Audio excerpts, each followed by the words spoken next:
ಅದು ಕಮ್ಮಿ ಆಗುತ್ತೆ. ಇನ್ನು ಸ್ವಲ್ಪ ರೀಜನರೇಟ್ ಆಗಬೇಕಲ್ಲ ಮಂಡಿ, ಕುಷನ್ ಬರ್ಬೇಕಲ್ಲ ಅದು ಪಟೇಲ್ ಹ್ಯೂಮರಲ್ ಜಾಯಿಂಟ್ ಅಂತ ಇರುತ್ತೆ. ಅದು ಇವಾಗ ಎಷ್ಟು % ಕಡಿಮೆ ಇದೆ? ಔಟ್ ಆಫ್ 100 ನಾವು 90% ಫುಲ್ ಕಡಿಮೆ ಇದೆ. ನಾವು ಡೈಟ್ ಏನ್ ಮಾಡ್ತಿದ್ರಿ?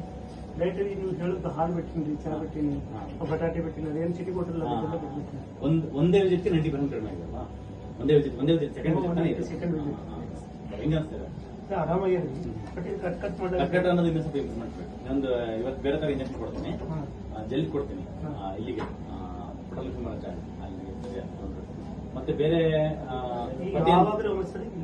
ಪತಿ ಏನ್ ಮಾಡ್ತಿದ್ರಿ? ಬೇರೆ ಪತಿ ಕೊಬ್ಬರಿ ಕುಡಿದಿದ್ದೀರಾ? ಕೊಬ್ಬರಿ ಕೊಟ್ಟಿದ್ರು, ನೀವು ಕೊಟ್ಟಿದ್ದಿಲ್ಲ.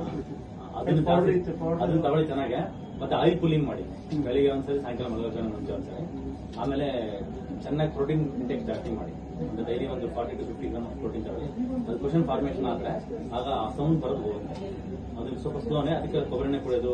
ಆಮೇಲೆ ಈ ರಿಫೈಂಡ್ ಆಯಿಲ್ ಸ್ಟಾಪ್ ಮಾಡಿದ್ರಲ್ವಾ, ರಿಫೈಂಡ್ ಆಯಿಲ್ಗಳು ಬೇಡ. ಶೇಂಗಾ ಎಣ್ಣೆ ಬರುತ್ತಲ್ಲ, ಗೋಲ್ಡಿನ ಕಂಪ್ಲೀಟ್ ಜೀರೋ ಮಾಡಿ. ತುಪ್ಪ, ಕೊಬ್ಬರಿ ಎಣ್ಣೆ, ಬೆಣ್ಣೆ ಚೆನ್ನಾಗಿ ತಿನ್ನಿ. ಮೊಸರು ಹೇಳಿದ್ರಲ್ಲ, ಮೊಸರು ಸಪರೇಟ್ ಆಗಿ ತಿನ್ಬೋದು. ಮಜ್ಜಿಗೆ ಚೆನ್ನಾಗಿ ತಗೊಳ್ಳಿ. ಸರ್ ಇಲ್ಲಿ ಬೇರೆ ಮತ್ತೆ ಯಾವಾಗ ಪಟೇಲ್ ಹ್ಯೂಮರಲ್ ಹಾಕಿಯಾ? ಪಟೇಲ್ ಹ್ಯೂಮರಲ್ ಇದೆಯಾ? ಪಟೇಲ್ ಹ್ಯೂಮರಲ್ ಒಂದು ಇಂಟ್ರಾಟಿಕಲ್ ಒಂದೊಂದು, ಪಟೇಲ್ ಹ್ಯೂಮರಲ್ ಒಂದೊಂದು.